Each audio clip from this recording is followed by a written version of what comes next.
Ростислав Владимирович, добрый день, приветствую. Добрый день.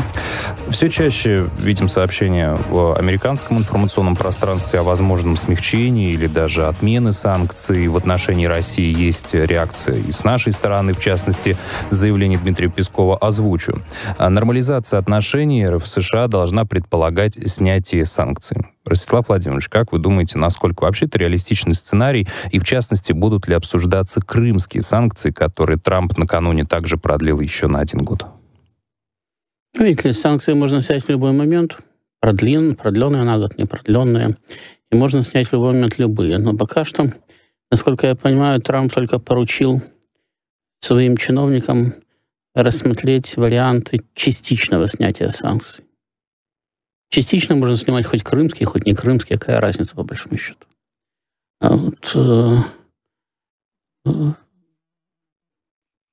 Дело в том, что на сегодня, то есть если мы говорим о том, что Соединенные Штаты собираются или не собираются делать, то необходимо в первую очередь исходить из того, какая у них цель.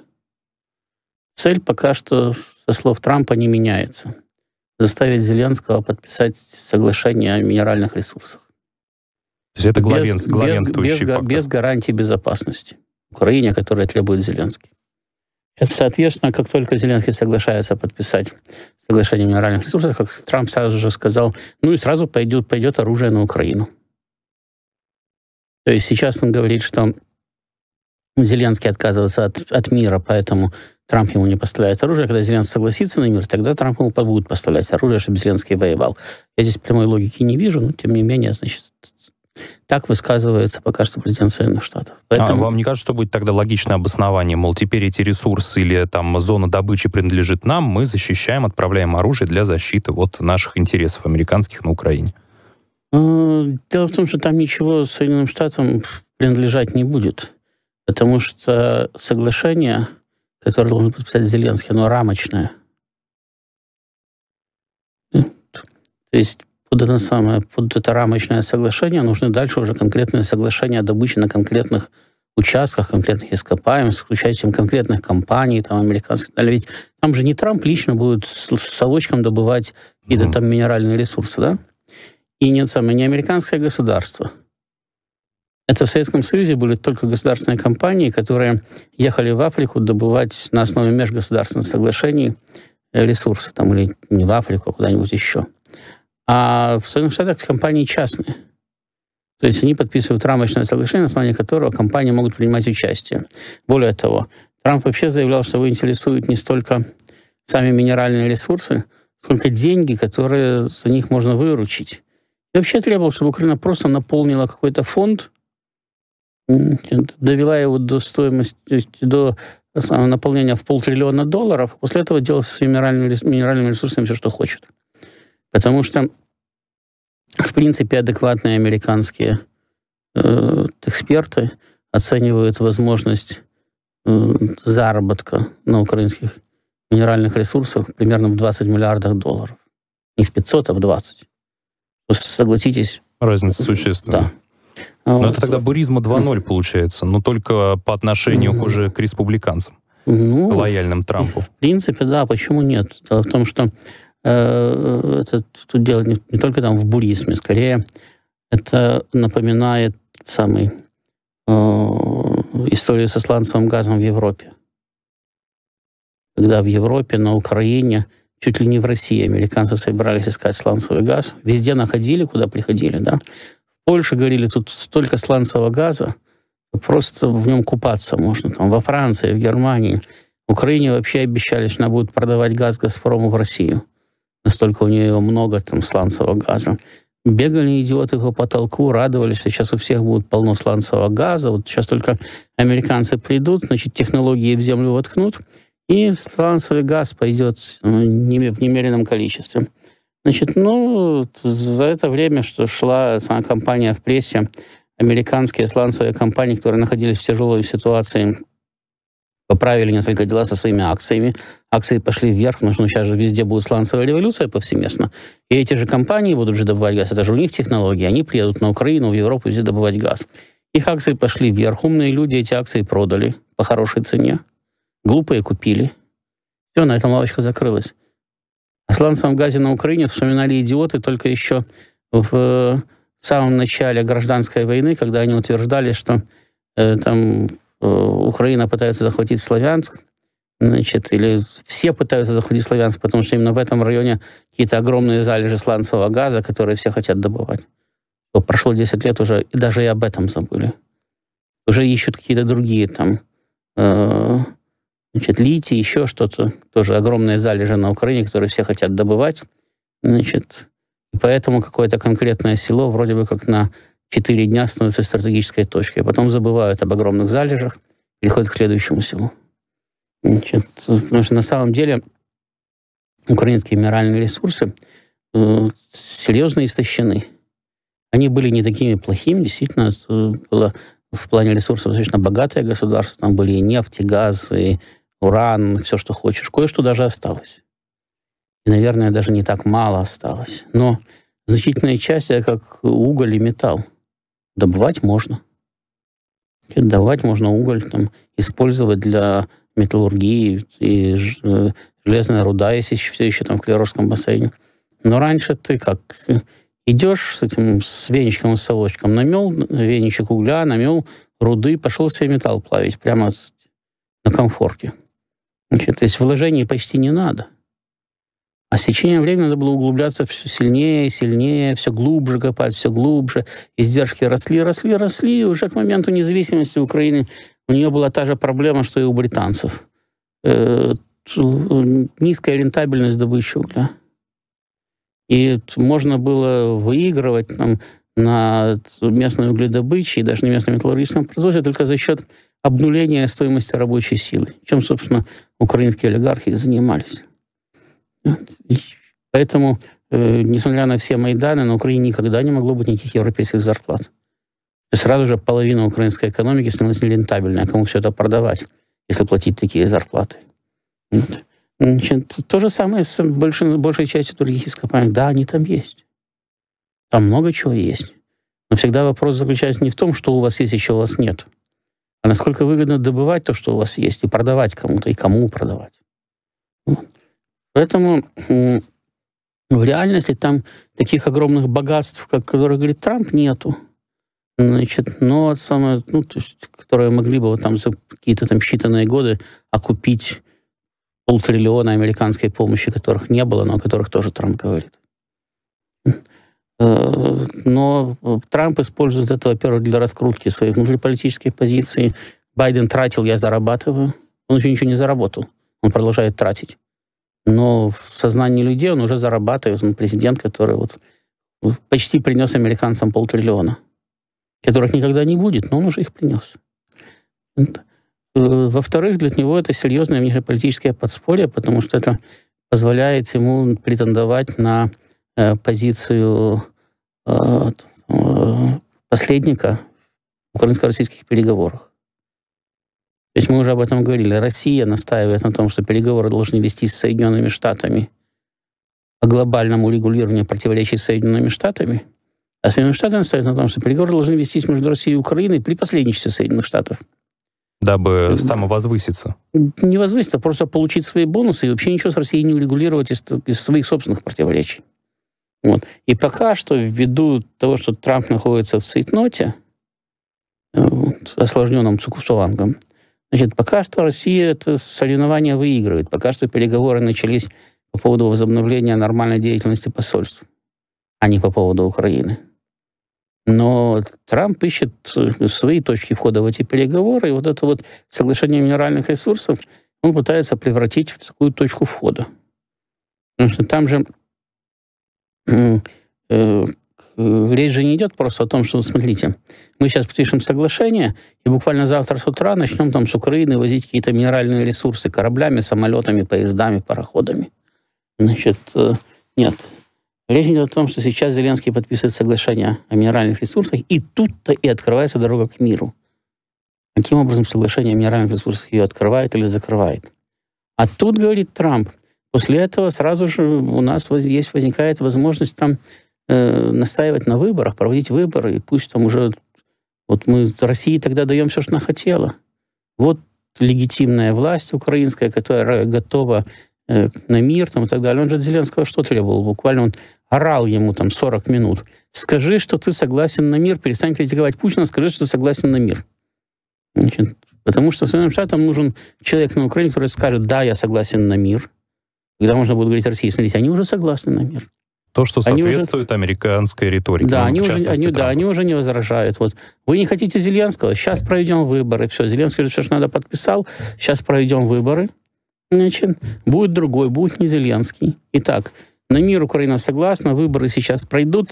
Значит, будет у вас подписатель, какого хотите. И все, давайте подписывать мир. А как должен этот мир выглядеть? А Соединенные Штаты это не скрывают. Они говорят, а после этого мы будем продавать Украине оружие, мы будем тренировать ее армию, мы будем обеспечивать возможность защиты ее от России. Ну, то есть мы будем создавать на оставшихся территориях, это чуть-чуть 80% от украинских территорий по состоянию, от контролируемых Украиной территорий по состоянию на начало СВО, и примерно 70% от украинских территорий по состоянию на 91 год. То, что Соединенные Штаты хотят оставить Украине, вот, и на которой они хотят дальше, кстати, укреплять антироссийское государство. И с этим, в общем-то, европейцы согласны. И понятно, что это совершенно, кстати, не устраивает Россию. В данном случае тоже Зеленский кочевряжется, потому что это Зеленского тоже не устраивает. Так он не хочет уезжать во Францию и оставлять свою доходную должность на Украине. Все это исключительно личный интерес. Вот если это не обязательно личный интерес. Это, понимаете, чужая душа потемки. Может быть, он действительно считает себя там самым новым Александром Македонским и Карлом V в одном флаконе. И собирается создавать, кстати, великую украинскую империю там, от Атлантики до Тихого океана. Мало чего ему в голову придет. Может быть, он считает себя выдающимся политическим деятелем, который призван спасти Украину, мессией. Все возможно. Значит, это как... Вот когда мы его поймаем, посадим в железную клетку, и с ним будут работать психиатры, тогда мы узнаем, что он действительно по этому поводу думал. А сейчас мы можем только гадать. Личный интерес у него там точно есть. Значит, он руководствуется только личными интересами или, наоборот, это в его понимании государственный интерес Украины. Это мы можем предполагать. Да? Значит, но, во всяком случае, он заявляет, что вот он готов даже уйти, но только после того, как Украина получит гарантии безопасности. Те, которые говорит Зеленский. Самое интересное, что после Украины получит такие гарантии безопасности, как те, которые требует Зеленский, пропадет всякий смысл в его уходе. Потому что после этого Россия не будет вести никакие переговоры ни с кем. Потому что Зеленский требует сохранения антироссии, принятия Украины в НАТО или развертывания на территории Украины натовских войск без принятия Украины в НАТО. Гарантии Соединенных Штатов, что не будут эти войска поддерживать вооруженной силой, если произойдет столкновение с Россией там, и так далее. Понятно, что на таких условиях Россия ни с кем никакие переговоры вести не будет. А если Россия не будет вести никакие переговоры, то зачем уходить Зеленскому? Тогда он скажет, так мы-то согласны, это русские не хотят вести переговоры. Это русские мира не хотят. Мы-то что? Вот, пожалуйста, мы уже готовы. Удобно. Вот. Да, поэтому сказать, что он отстаивает только государственные интересы, сложно. Потому что это соответствует и его личному интересу, то, что он требует. Вот. Но он говорит, ну а как же, я оставлю Украину без гарантии безопасности, а завтра Россия на нее нападет, а кто ее защищать будет? А вот Запад пусть даст гарантии безопасности, и тогда все, тогда да, мы готовы подписывать документы. Еще, конечно, посмотрим, какие. Потому что дальше же он перечисляет. А еще я хочу 300 миллиардов репараций от России. А еще я хочу, чтобы все территории, которые мы считаем украинскими, на Украину вернулись там, и так далее. И это же как? Это же уже не слухи. Это опять-таки то, что он нес в прямом эфире, беседуя с Трампом. Значит, то есть это реальная позиция реального украинского руководителя. Поэтому, опять-таки, сказать, что он удовлетворится только какими-то там гарантиями безопасности, тоже нельзя. У него там список требований большой. Значит, не удовлетворять пойдут следующие. Так, нам, в принципе, все равно, чем он в данном случае руководствуется. Важно, что его позиция фактически обнуляет все попытки Трампа начать переговоры с Россией по украинскому регулированию. Я не могу сказать, что нас это совершенно не устраивает, потому что тот формат этих переговоров, который нам пытается навязать Трамп, нас точно не устраивает. И поэтому, пока Зеленский кочевряжется, и Трамп уже вынужден был сказать, что вот он будет там сокращать военную помощь, а потом сказал, что он ее приостанавливает, военную помощь Украине, и вроде бы как приостановил, но опять-таки то, что с точки зрения Украины самое важное, Starlink пока работает, обеспечивает связь украинских вооруженных сил. Значит, получает ли Украина спутниковые данные, разведданные, пока что непонятно. Во всяком случае, люди, которые этим занимались на Украине, продолжают находиться. То есть, которые обеспечивали связь Украины и передачи разведданных. Вот. А прекратятся ли поставки, это мы вообще узнаем только через месяц-другой. Потому что сейчас еще поставки, которые уже были оплачены, да, они уже там частично прибыли в Жешув, частично прибывают в Жешув.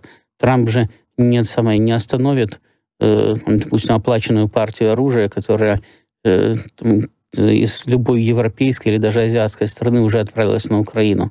Соединенных Штатов там уже нет. Проплата прошла, оружие уже куплено. Их уже везут, да, и оно находится вне их юрисдикции. Но все равно туда приедет. Поэтому на сегодня мы пока что сталкиваемся там с определенными словами, да, которые, безусловно, для нас выгодны. В любом случае выгодны. Даже если за ними не последуют действия. Но хотя бы слова, значит, о том, что там Украина не получит помощи там, и так далее, значит, не оказывают влияния на украинское общественное мнение, значит, и на мировое общественное мнение. И то, что там сейчас, допустим, творят, значит, Маск, младший Трамп там, и так далее, которые демонстрируют ролики там, работы ТЦК, значит, демонстрируют ролики работы СБУ, там, и так далее, то, что раньше на Западе не видели. Это тоже в наших интересах. Вот. Но, повторяю, пока что у нас нет никаких оснований, да, считать, что Трамп вышел за пределы своих первоначальных желаний. То есть, что формат мира, который он хотел бы получить, изменился. Конечно, этот формат не изменился. Он реально хочет сохранить Украину.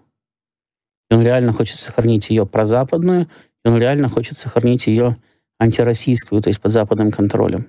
То есть здесь не нужно, я так понимаю, обольщаться, когда идут такие громкие заявления, мол, это такой некий комплементарный пас в сторону там Путина, нашей страны. И обольщаться вообще никогда не надо. Пока что это не комплементарный пас, это всего лишь попытка испугать Зеленского.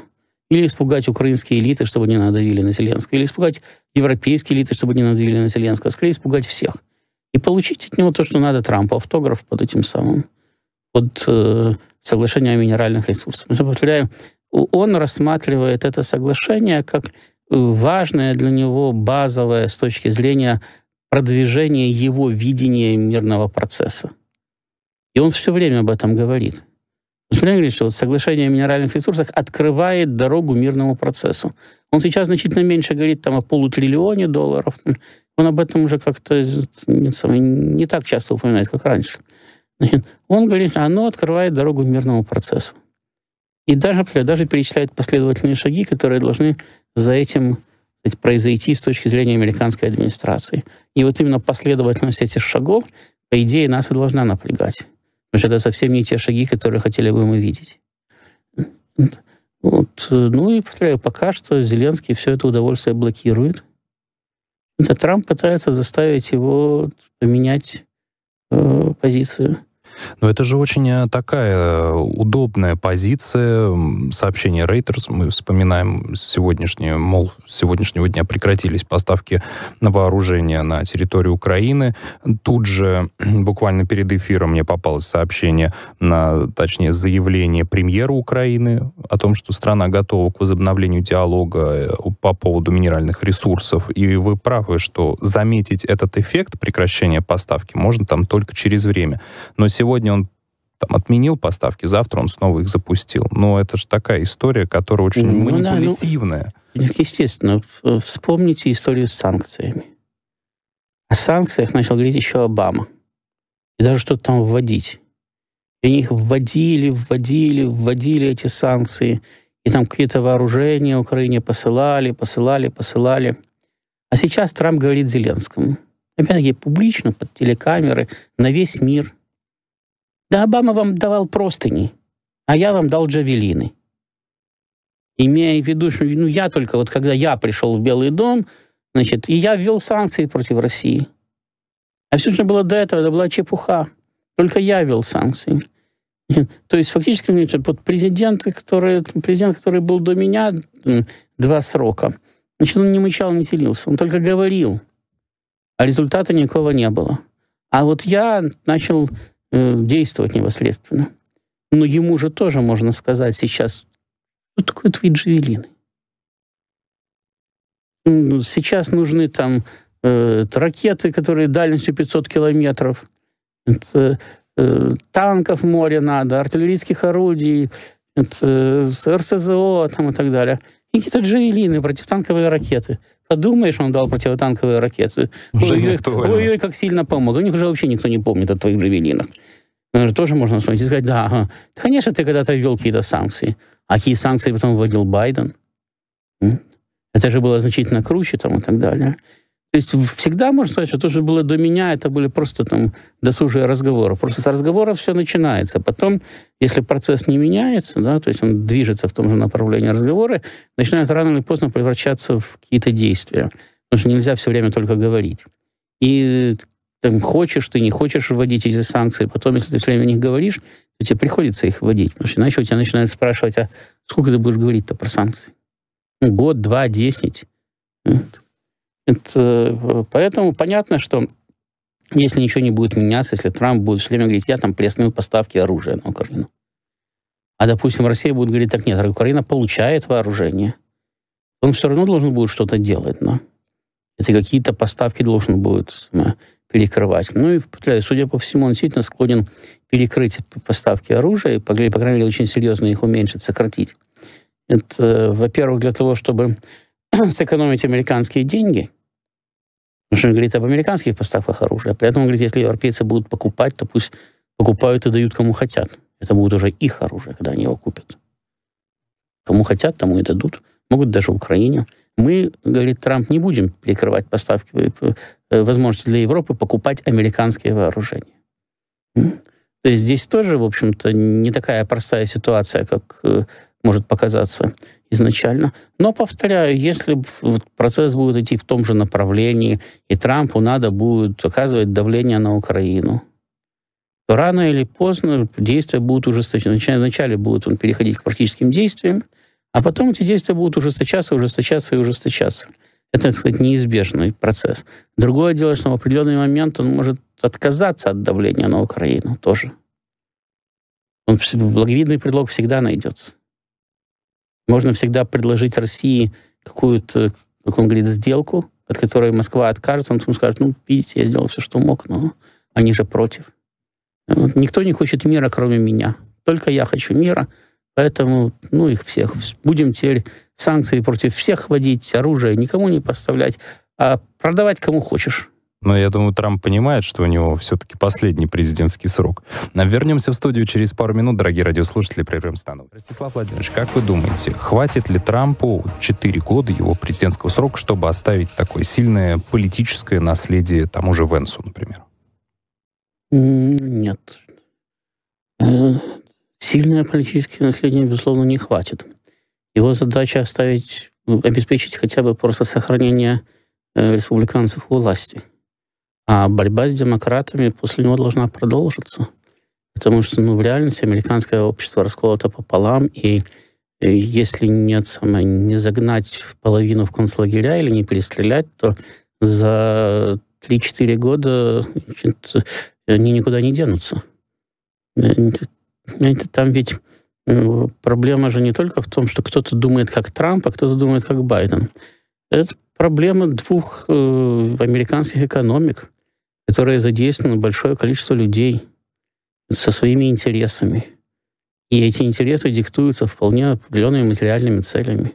И человек может даже этого не осознавать, он может считать, что он там искренне выступает за свободу для ЛГБТ, но на самом деле... Экстремистская организация, Ростислав Владимирович, на территории России. Но на самом деле это обусловлено целым комплексом, сложным комплексом его интересов, которые переплетаются политически, экономически и так далее. Поэтому, безусловно, он не может сразу их победить. Вы же видите, что сейчас происходит пока что только попытка установить полный контроль над государственным аппаратом. Выдавить оттуда сторонников демократов и привести туда даже не столько республиканцев, сколько трампистов, убежденных сторонников трамповских реформ. Он пока что даже в рамках USAID не достиг полного успеха. Он выживает это, потому что выдавливает людей, да? Значит, он сумел приостановить финансирование проектов данной организации, но окончательная победа не одержана. Окончательная победа будет после того, как суд признает его правоту. А пока что там же на уровне Верховного суда решение только отложено. То есть Верховный суд отказался приостанавливать действие трамповских решений по приостановке финансирования до вынесения окончательного вердикта. Но окончательный вердикт не вынесен, кто прав, кто виноват. И как должна действовать эта структура, и каким образом она должна управляться и руководиться там, и так далее. Так что пока что Трамп даже в этой сфере, да, он в одной вот этой маленькое агентство, это большое агентство, да, но это только один маленький кусочек от общей американской бюрократии. Значит, даже здесь он пока что не достиг результата. Он собирается серьезно изменить состав армейского командования. И, опять-таки, понятно, что он начнет с комитета начальников штабов, потому что там у него есть определенные рычаги влияния. Но он не может сразу всех взять и уволить. А дальше люди, которые придут к власти, будут расставлять уже новых им лояльных людей на всех, опять-таки, нижестоящих уровнях управления войсками. Да? Значит, он сейчас провел своих людей на руководителя национальной разведки, на руководителя ЦРУ, но, опять-таки, там необходимо менять очень серьезно всю структуру внутреннего управления для того, чтобы перехватить его у демократов, потому что иначе потом они приходят к власти, этих двоих убирают, и дальше полностью, кстати, контролируют, опять-таки, бюрократические структуры американские. И так по тем самым, по всем практически направлениям его работы с американским аппаратом. Везде есть определенные заявки, везде начаты определенные действия, но они пока что далеки от логического завершения. А время-то идет, вообще-то. Он уже у власти, конечно, не год и не полтора, но больше месяца уже прошло. Скоро будет 2 месяца, как он уже находится у власти. И, опять-таки, на международной арене он тоже пока что, так же, как и внутри страны, он пока отметился только разрушениями. Разрушать всегда проще всего. Дальше надо заставить новый аппарат работать. То есть его надо создать и заставить его работать. Или хотя бы перекрашенный старый надо заставить работать в своих интересах. Этап разрушения заканчивается. Надо приходить к какому-то эффективному результату. Ну вот его публичная склока с Зеленским — это очень далеко от эффективного результата. То есть добиться того же самого отсутствия результата можно было без публичной склоки. Даже ввести против Украины санкции, остановить поставки оружия. Совершенно не обязательно для этого было в такой трамвайной манере ругаться с Зеленским перед телекамерами. Можно было спокойно выйти к прессе и сказать: знаете, у нас все было готово к подписанию, но Зеленский оказался не готов.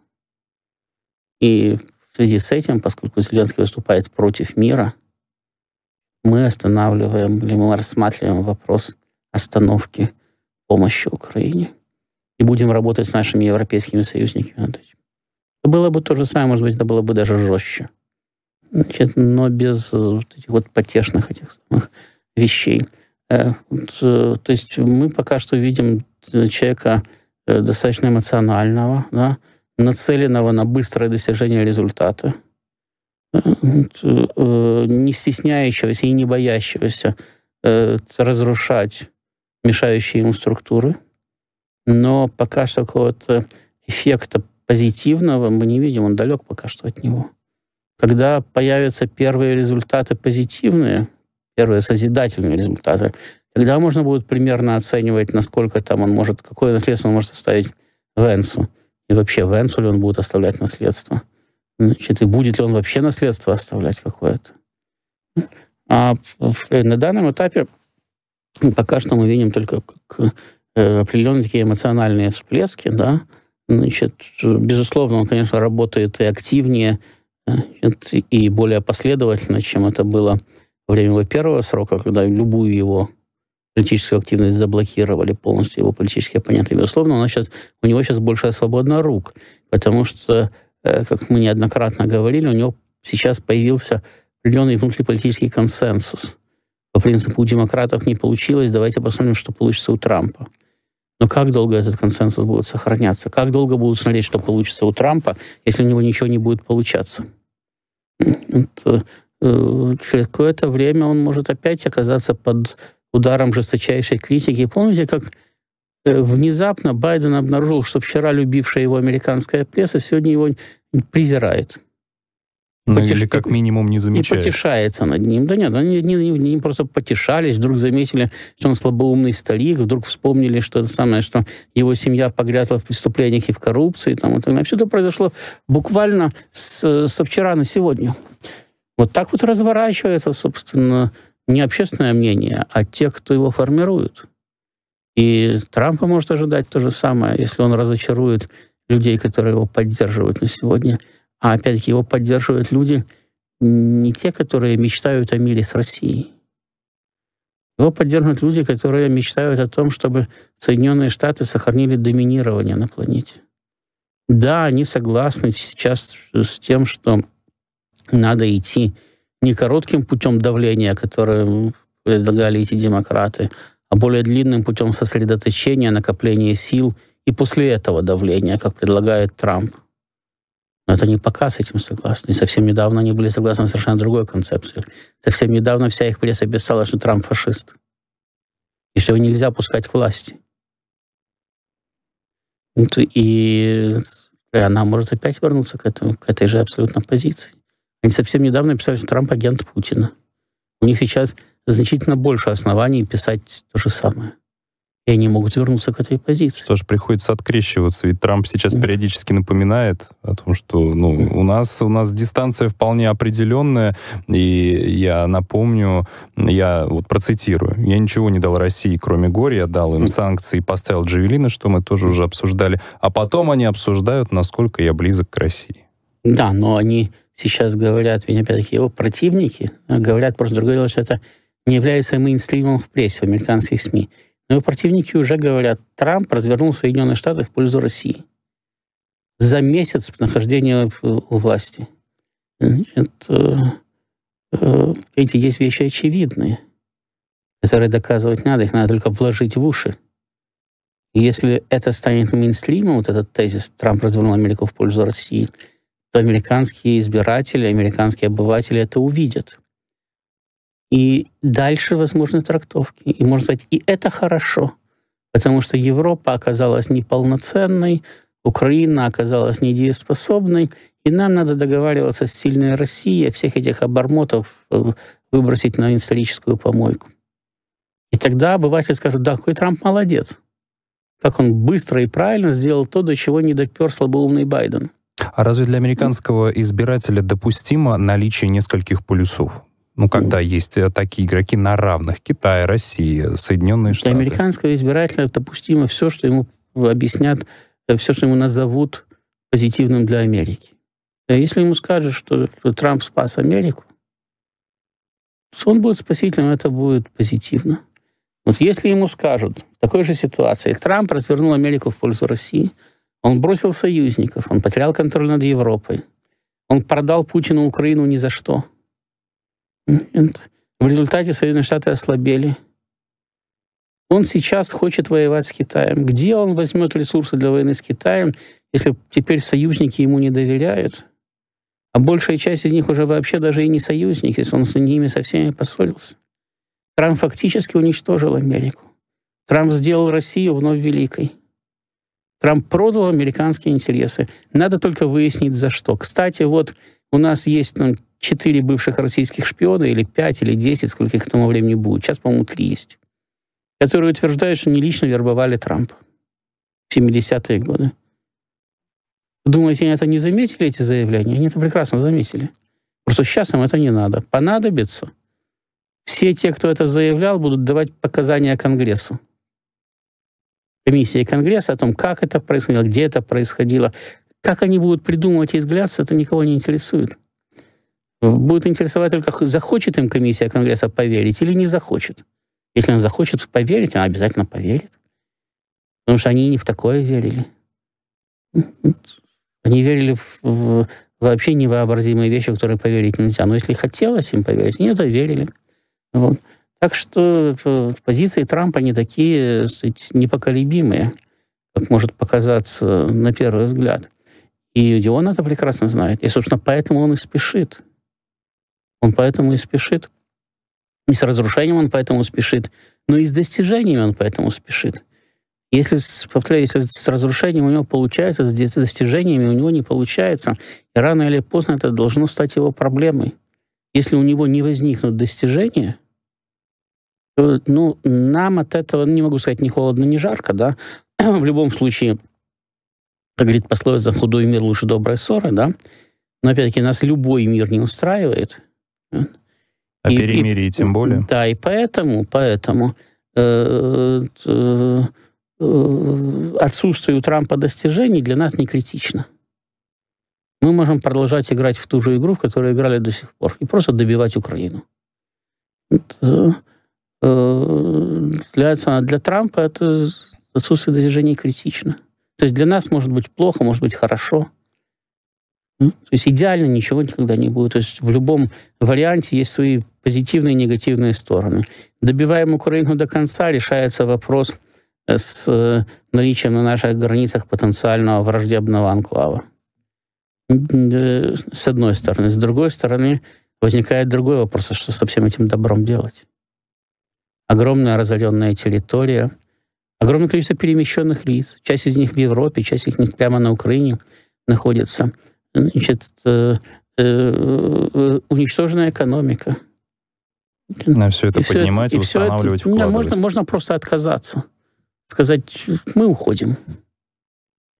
Мы свои вопросы решили, мы уходим. Иногда возникнет вопрос, а зачем приходили? Потому что если мы уходим, то на наше место приходят другие. Это говорят, видите, они пришли, вас разорили и ушли, а теперь мы вам будем помогать. Вот насчет других, Ростислав Владимирович, мне коллеги присылают свежее заявление службы внешней разведки. Процитирую. Евробюрократия объявила войну несистемным лидерам, являющимся открытыми сторонниками Трампа и отказывающимся следовать принятым в Евросоюзе установкам. Брюссель крайне обеспокоены тем, что Трамп может ослабить европейскую глобалистскую надстройку. Это абсолютная правда. И почему мы этому должны удивляться? Есть Европейский Союз, да? Определенная система, действующая до сих пор. У него есть часть членов, которые из этой системы выпадают. Они не такие, как все. Они, может быть, лучше, с нашей точки зрения. Может быть, хуже. Они не такие, как все. Все пытаются их встроить назад в систему. Система Европейского Союза совершенно определенно с Трампом конкурирует. То есть они с ним идеологические и политические противники. Трамп выступает в поддержку лидеров правоконсервативных, а Европейским Союзом управляют лидеры леволиберальные до сих пор. Они видят в Трампе опасность. Те, кто поддерживает Трампа, они тоже видят опасность. Более того, Европейский Союз в лице своих действующих лидеров не видит возможности прекратить войну с Россией, не одержав победы. Пойти просто на мир, даже на компромиссный. Потому что у Европейского Союза запас прочности значительно меньше, чем у Соединенных Штатов. Во всяком случае, у Европейского Союза в том виде, в каком его пытаются сохранять леволиберальные лидеры. Потому что получится у правоконсервативных или ничего не получится, это можно будет посмотреть потом. У них есть концепция, как по-другому выстраивать отношения, да? И как по-другому спасать Европейский Союз. Получится, не получится, это мы увидим, если они получат власть и смогут реализовать или попытаться реализовать свои концепции. Как будто отдельные страны сейчас, знаете, складывается просто ощущение, бегут как с тонущего корабля в лице Евросоюза и начинают самостоятельную политику. Тут же просто к чему, продолжая заявление. Вспомните Советский Союз. Там не отдельные страны, отдельные области пытались сбежать, как с тонущего корабля. Когда у вас заканчиваются ресурсы, и вы становитесь из сильных и богатых слабыми и больными, все начинают бежать. Потому что все любят сильных и богатых, хотят прислоняться к ним, и с ними хотят дружить. А спасение слабых и больных — дело рук слабых и больных. Поэтому, кстати, у России, чем она сильнее, тем больше и больше друзей появляется. Вот раньше не было, а сейчас один за другим появляются. И будут появляться. С сильным дружить выгодно. Будет слабеть Россия, и друзья будут исчезать. Пачками будут исчезать моментально. Естественный процесс. Вот, маленькие государства, маленькие слабые государства не претендуют на роль глобальных или региональных лидеров. Но они пытаются примыкать к тем, кто становится глобальными или региональными лидерами, и вместе с ними отстаивать свой маленький интерес. То есть получать свои маленькие бонусы за счет того, что они поддерживают правильного лидера, того, кто сегодня сильный. Поэтому они перебегают со стороны на сторону. Ничего удивительного нет. Вот посмотрите на наше любимое Закавказье, где там еще не было России.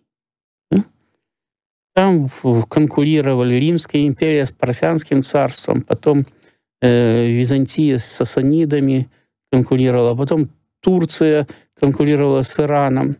И местные махонькие совсем меньше, чем сейчас там эти три государства. Да? Тогда там было 33. Совсем маленькие там всякие княжества перебегали туда-сюда со стороны на сторону. От персов к туркам, там, от византийцев к сасанидам, от парфян к римлянам. Причем бывало такое, допустим, в Армении сидела парфянская династия, которая, тем не менее, дружила с Римом. И такое было. Значит, вот, то есть всегда более слабому государству нужен сильный союзник. Здесь ничего лишнего, обычная политика. Поэтому там, когда, допустим, у нас говорят, вот там эти предают, эти там изменяют и так далее, мы же тоже не с благотворительностью всюду приходим. Мы приходим со своими интересами. Если эти интересы с кем-то совпадают, то мы дружим, а если не совпадают, то мы конкурируем, там, иногда даже враждуем. Вот сейчас у Европы расходятся интересы с Трампом и с европейскими трампистами. Тем же Орбаном, который балдеет от Трампа, его поддерживает, потому что он тоже правоконсервативный политик. Ему абсолютно понятна концепция Трампа, у него такая же, только в маленькой Венгрии. И маленькой Венгрии, для того, чтобы бороться против сильного большого Европейского Союза, свой президент Соединенных Штатов, который придерживается той же концепции и тоже хочет разогнать эту леволиберальную тусовку в ЕС, очень даже полезен. Потому что пока в Соединенных Штатах сидели леволиберальные президенты, европейская либеральная тусовка, опираясь на них, гнобила своих правых консерваторов. Вообще хотела их запретить просто. Говорила, они фашисты, их в тюрьму надо, а не во власть. Куда они лезут? Какие выборы? Вот. Поэтому это вполне естественный процесс. Тут удивляться особенно нечему. Да, там на Западе очень долгое время за счет того, что Запад был победителем в холодной войне, за счет того, что Запад стал единственным гегемоном на планете, и все стремились дружить с Западом, и Запад был богатым, и все ресурсы перекачивались в пользу Запада, за счет этого все внутренние проблемы решались за счет внешних игроков. Мне надо больше ресурса для того, чтобы вам, как оппозиции, заткнуть рот, я его беру извне. А то, что там где-то голодают и умирают, это не моя проблема. Это проблема того правительства, которое руководит той страной, где голодают и умирают. А мы через ООН проведем решение послать им мешок риса, чтобы они голодали и умирали дольше, не так быстро. Но когда возможность перекачки ресурсов даже не исчезает полностью, только сокращается, а внутренняя потребность во внешнем ресурсе увеличивается, то оказывается, что всем на все начинает не хватать. И тогда наши внутренние противоречия выступают на первый план. И тогда выясняется, что Трамп, который всех устраивал вроде бы, теперь фашист. Тогда выясняется, что в Европейском Союзе, оказывается, есть хорошие политики и плохие политики. Плохих нельзя пускать к власти там, и так далее. И тогда они начинают грызть друг другу глотку. Но, и будут к сожалению, грызть. эфирное время подходит к концу.